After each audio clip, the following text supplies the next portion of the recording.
Class 9-এর স্নেহের ছাত্রছাত্রীরা, তোমাদের সকলকেই মডার্ন টিউটোরিয়াল হোমে স্বাগত জানাই। আজকে তোমাদের কাছে আমি নিয়ে আসতে চলেছি একটি নতুন ভিডিও,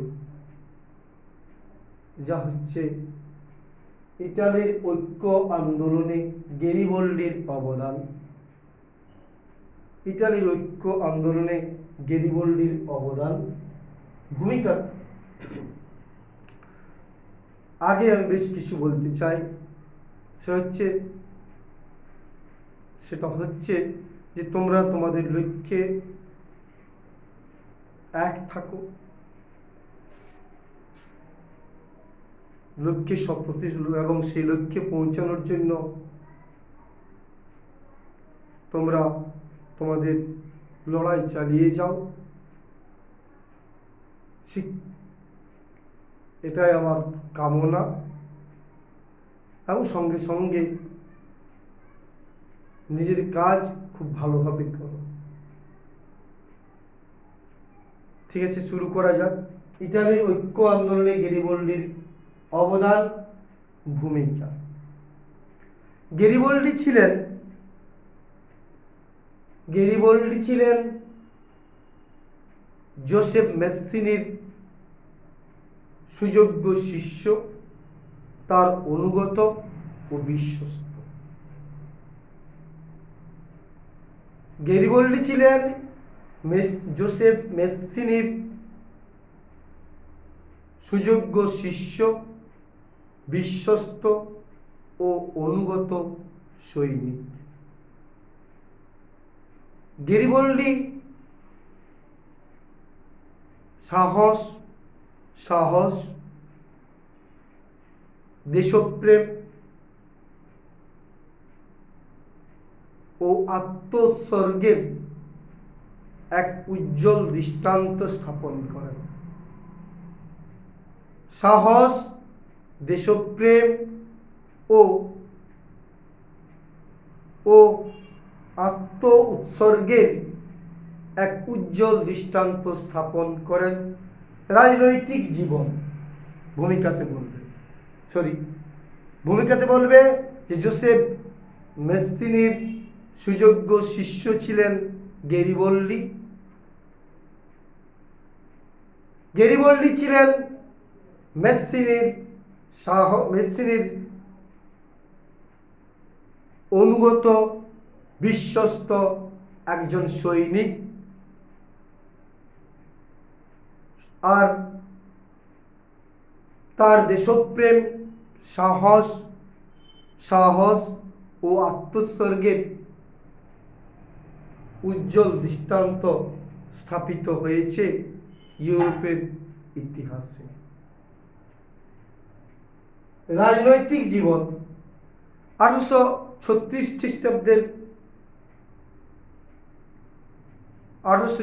খ্রিস্টাব্দের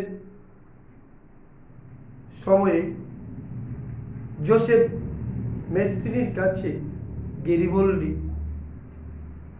রাজনৈতিক দীক্ষা নেন।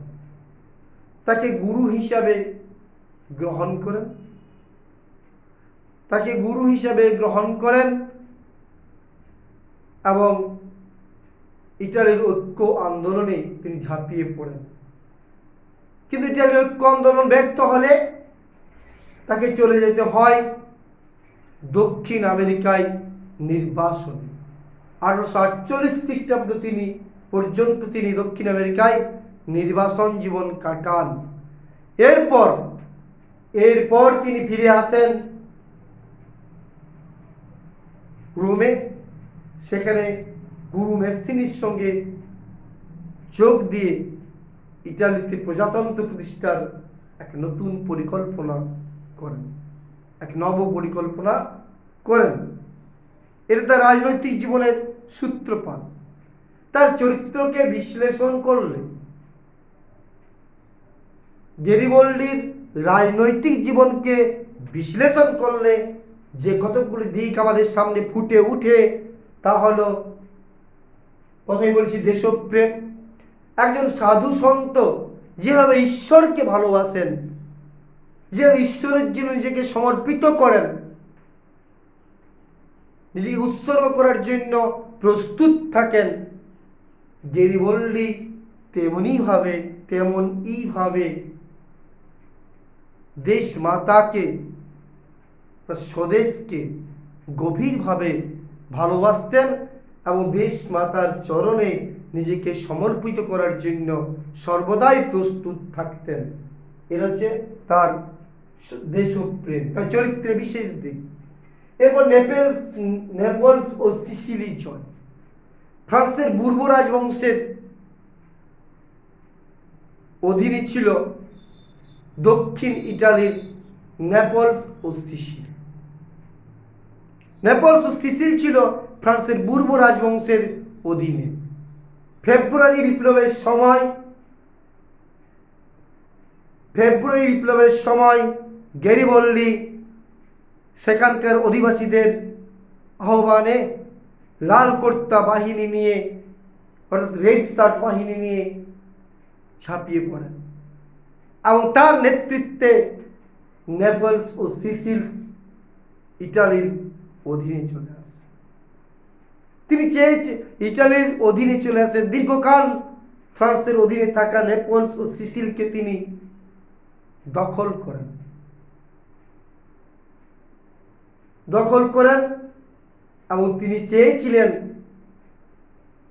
এই নেপলস ও সিসিলসে প্রজাতন্ত্র প্রতিষ্ঠা করতে, কিন্তু গৃহযুদ্ধের সূত্রপাত হবে এই সম্ভাবনায় তিনি পেডিমেন্টের রাজা ভিক্টর ইমানুয়েলের হাতে তিনি তুলে দেন নেপলস ও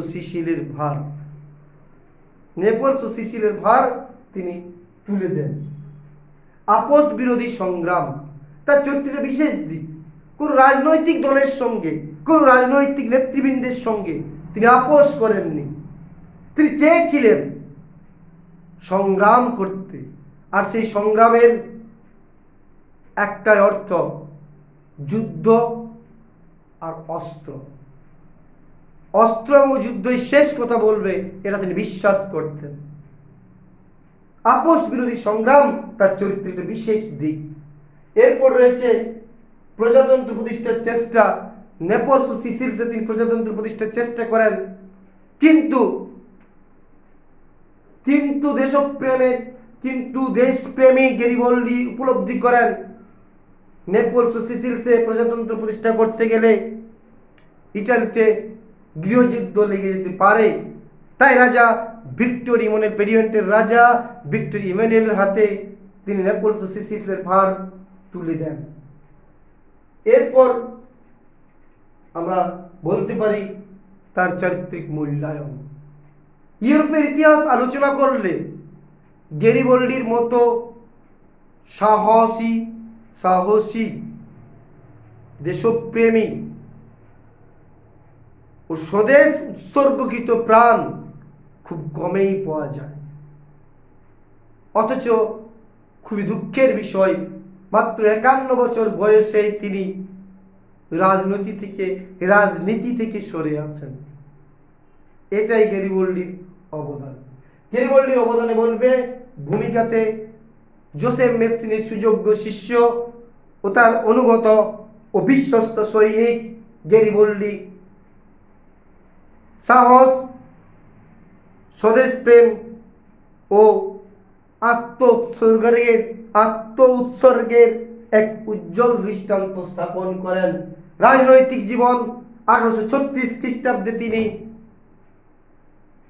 জোসেফ মেসসিনির কাছে রাজনৈতিক দীক্ষা নেন। এরপর তিনি ইটালির ঐক্য আন্দোলনে ঝাঁপিয়ে পড়েন, কিন্তু ইটালির ঐক্য আন্দোলন মাঝপথে দুর্বল হলে, ব্যর্থ হলে তিনি 1848 খ্রিস্টাব্দ পর্যন্ত দক্ষিণ আমেরিকার নির্বাসনে চলে যান। এরপর 1848 খ্রিস্টাব্দের পর ফিরে এসে তিনি রোমে গুরু জোসেফ মেসসিনির সঙ্গে পুনরায় যোগাযোগ স্থাপন করে বৃহত্তর ইটালি গড়ে তোলার স্বপ্ন দেখেন। এটা তার রাজনৈতিক জীবন। এরপর তার চরিত্র বিশেষ কয়েকটি দিক আলোচনা করলে ফুটে আসে দেশপ্রেম।